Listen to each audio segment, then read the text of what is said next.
ni kule Mtoni ambapo nako kulikuwa kuna msiba mzito sana kwenye jamii ya watu wa hip hop, na msiba wenyewe unamhusu bwana ambaye anafahamika kwa jina la Oliver Grant aka Power, ambaye amefariki akiwa na umri wa miaka 52.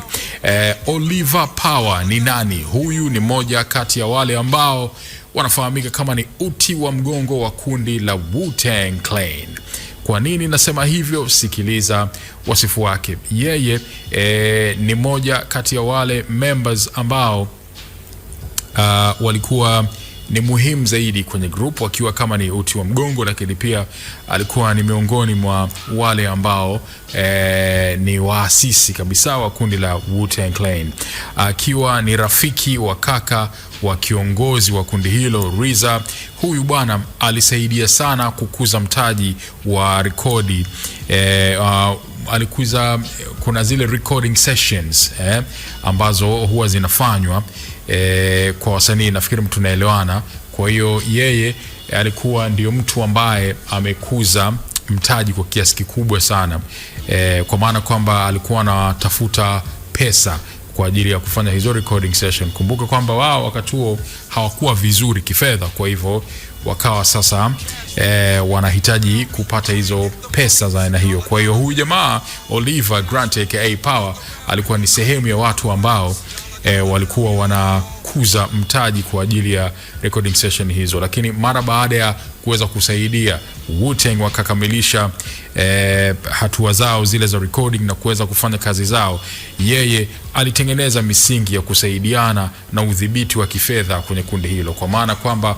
walipopata umaarufu na kuanza kupata fedha, jamaa yeye akawa anatengeneza ile misingi kwanza ya kusaidiana.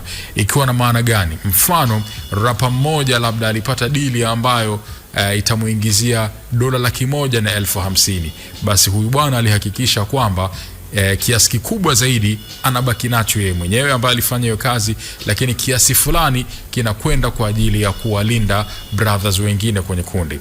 Wu-Tang Clan ilikuwa ni kundi la watu wengi, lakini pia walikuwa wakisaidiana kwa namna moja ama nyingine, na lilikuwa likitegemeana.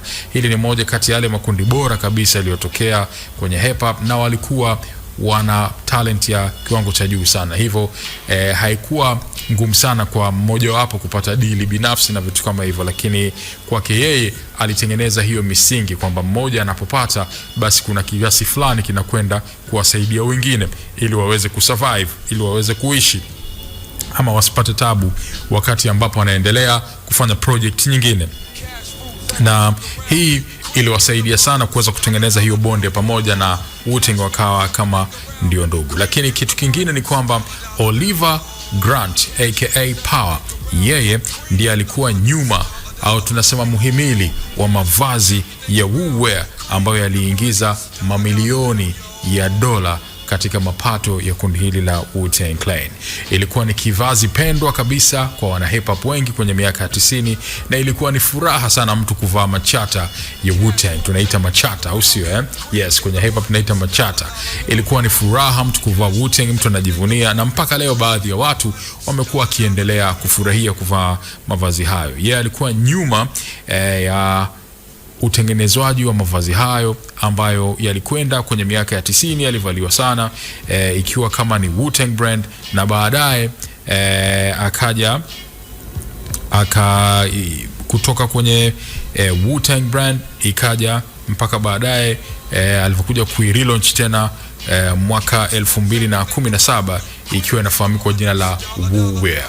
Lakini pia bwana huyu sasa yeye anafahamika pia katika masuala ya utengenezaji wa filamu akiwa ni bosi sasa, lakini pia yeye ni executive producer, tunasema mtayarishaji mtendaji wa albums za Wu-Tang na baadhi ya kazi nyingine za muziki. Ameshiriki katika uandaji wa filamu nyingi tofauti, lakini pia yeye mwenyewe alishiriki katika filamu za Belly mwaka 1998 na Black and White kwa mwaka 1999. Oliver Power Grant alikuwa ni mtu muhimu zaidi katika historia ya kundi hili la Wu-Tang Clan, ambaye amefariki hapo majuzi akiwa na umri wa miaka 52. Members wote wa Wu-Tang Clan wameconfirm kifo cha bwana Oliver Grant ambaye alikuwa ni mtu muhimu kwao, na wakiwa na masikitiko makubwa ambayo kimsingi waliweza kushare kwenye mitandao yao ya kijamii. Kwa hivyo ni pigo kubwa kwa watu wa Wu-Tang Clan na jamii ya wana hip hop duniani kote. Asante sana kwa kuweza kutusikiliza, na hiyo ilikuwa ni taarifa maalum tu ambayo nilikuwa nimekuletea ya Oliver Grant aka Power, ambaye yeye anatajwa kama ni mhimili mzito kabisa wa Wu-Tang Clan kwa miaka ya nyuma, lakini pia ni kama uti wa mgongo wa kundi hilo.